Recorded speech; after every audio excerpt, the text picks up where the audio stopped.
قوم سمود ہی میں سے اللہ تعالیٰ نے ایک خدا ترس اور نیک انسان کو نبوت کے منصب پر فائز فرمایا۔ ارشاد باری تعالیٰ ہے، اور ہم نے سمود کی طرف ان کے بھائی صالح کو بھیجا۔ حضرت صالح علیہ السلام اپنی قوم کو راہ راست پر لانے کے لیے دن رات کوششیں کرتے رہے کہ اے میری قوم، تم اللہ کی عبادت کرو، اس کے سوا تمہارا کوئی معبود نہیں ہے، اسی نے تمہیں پیدا کیا، اسی سے مغفرت مانگو اور اس کے آگے توبہ کرو۔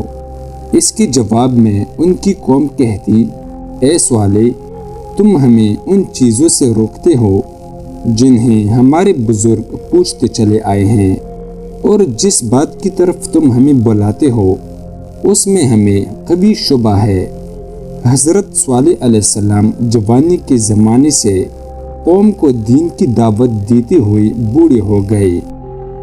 چنانچہ ایک دن قوم کے سرداروں نے حضرت صالح علیہ السلام سے کہا کہ اگر تم واقعی اللہ کے سچے رسول ہو تو ہماری فلاں پہاڑی جس کا نام کاتبہ ہے، اس کے اندر سے ایک ایسی اونٹنی نکال دو جو 10 ماہ کی گابن اور قوی و تندرست ہو۔ قرآن کریم میں ارشاد باری تعالیٰ ہے، وہ کہنے لگے، تم جادو زدہ ہو، تم اور کچھ نہیں، بس ہمارے ہی طرح کے آدمی ہو، اگر سچے ہو تو کوئی نشانی پیش کرو۔ یعنی انہوں نے اپنی نبی سے معجزے کی فرمائش کر دی۔ حضرت صالح علیہ السلام نے ان سے عہد لیا کہ اگر میں تمہارا یہ مطالبہ پورا کر دوں تو پھر تم سب ایمان لے آؤ گے؟ انہوں نے کہا کہ ہاں، ہم سب ایمان لے آئیں گے۔ جب سب نے عہد کر لیا تو حضرت صالح علیہ السلام اللہ کے حضور سر بسجود ہو گئے، یہاں تک کہ اللہ نے اپنے نبی کی دعا قبول فرمائی۔ اچانک سامنے کی پہاڑی میں جنبش پیدا ہوئی، چٹان کے 2 ٹکڑے ہوئے اور اس میں سے ایک خوبصورت تندرست و توانا گابن اونٹنی نمودار ہوئی۔ پوری قوم نے اس حیرت انگیز معجزے کو اپنی جاگتی آنکھوں سے دیکھا، لیکن قوم کے ایک سردار جندب بن عمرو اور اس کے چند ساتھیوں کے علاوہ کوئی ایمان نہیں لایا۔ اس موقع پر حضرت صالح علیہ السلام نے اپنی قوم سے فرمایا، اے میری قوم، یہ ناقۃ اللہ یعنی اللہ کی اونٹنی ہے جو تمہارے لیے ایک معجزہ ہے۔ اب تم اسے اللہ کی زمین میں چھوڑ دو اور اسے کسی طرح کا ایذا نہ پہنچاؤ، ورنہ فوری عذاب تمہیں پکڑ لے گا۔ اونٹنی اور اس کا نامولود بچہ سارا دن نخلستان میں چرتے رہتے۔ قوم سیر ہو کر اونٹنی کا دودھ پیتی، لیکن وہ کم نہ ہوتا۔ حضرت صالح علیہ السلام نے کنویں کے پانی کو بھی تقسیم کر دیا تھا۔ ایک دن اونٹنی پانی پیتی تھی اور ایک دن سمود کے لوگ۔ ارشاد باری تعالیٰ ہے، صالح نے اپنی قوم سے کہا، ایک دن اس اونٹنی کے پانی پینے کی باری ہے اور ایک معین روز تمہاری باری، لیکن اسے کوئی تکلیف نہ دینا، نہیں تو تمہیں سخت عذاب آ پکڑے گا۔ اللہ تعالیٰ قرآن مجید میں فرماتا ہے، اے صالح، ہم نے اونٹنی کو ان کی آزمائش کے لیے بھیجا ہے، تو تم انتظار کرو اور صبر کرو۔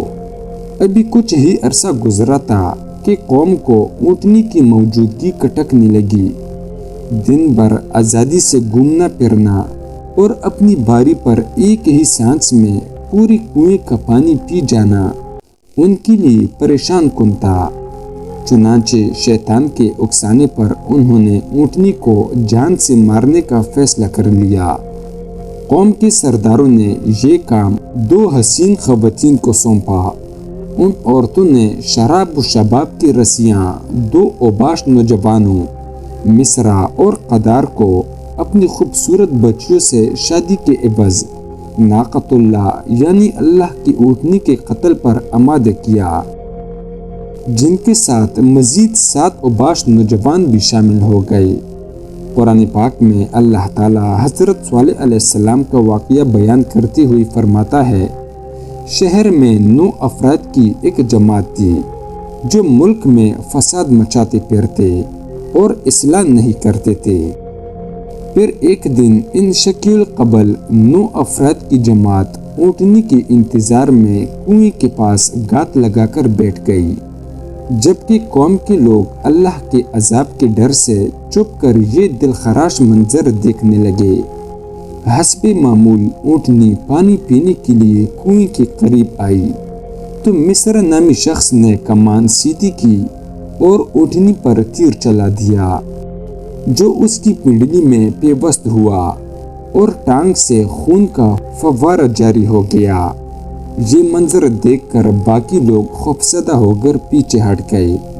اس موقع پر ان دونوں عورتوں نے مردوں کو لعن طعن شروع کر دی، جس پر قدار بن سلف آگے بڑھا اور تلوار کے ایک بھرپور وار سے اونٹنی کی کونچی یعنی پچھلے پاؤں کی اوپر کا حصہ کاٹ ڈالے۔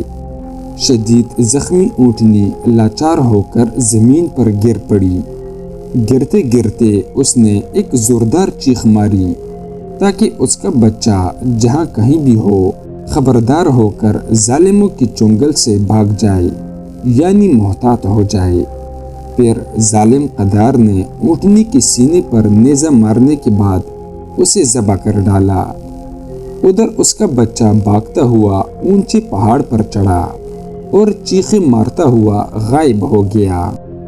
اونٹنی کے قتل کے ارتکاب کے بعد قوم سمود کے ان 9 افراد نے حضرت صالح علیہ السلام کو قتل کرنے کا پروگرام بنایا اور اسی رات حضرت صالح علیہ السلام کی گزرگاہ کے ساتھ ایک پہاڑی کی گھاٹی میں چھپ کر بیٹھ گئے تاکہ حضرت صالح علیہ السلام وہاں سے گزرے تو انہیں قتل کر دیں۔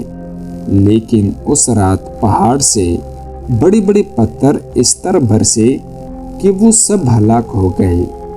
دوسرے دن جب لوگوں کا گزر ہوا تو دیکھا کہ وہ 9 افراد بڑے بڑے پتھروں کے نیچے مرے پڑے ہیں۔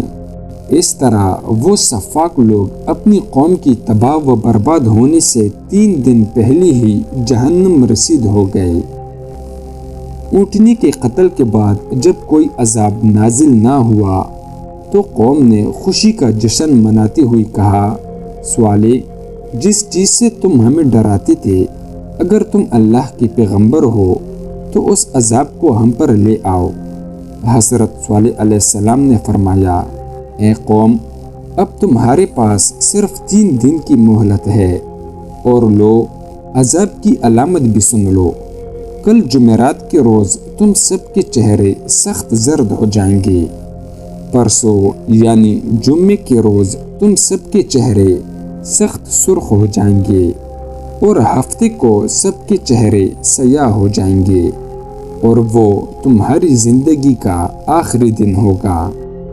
ان 3 پیش گوئیوں کے سچ ہونے کے باوجود وہ قوم چہروں کی رنگت کی تبدیلی کو معمولی جادوئی اثرات سمجھتی ہوئی معمول کے مطابق عیش و عشرت میں مصروف رہی، یہاں تک کہ چوتھے دن کی صبح اوپر سے سخت ہیبت ناک چنگاڑ اور زمین کے شدید زلزلے نے ان سب کو آنن فانن جہنم رسید کر دیا، اور اللہ تعالیٰ نے ان کی بستیوں کو آنے والی نسلوں کے لیے عبرت کدہ بنا دیا۔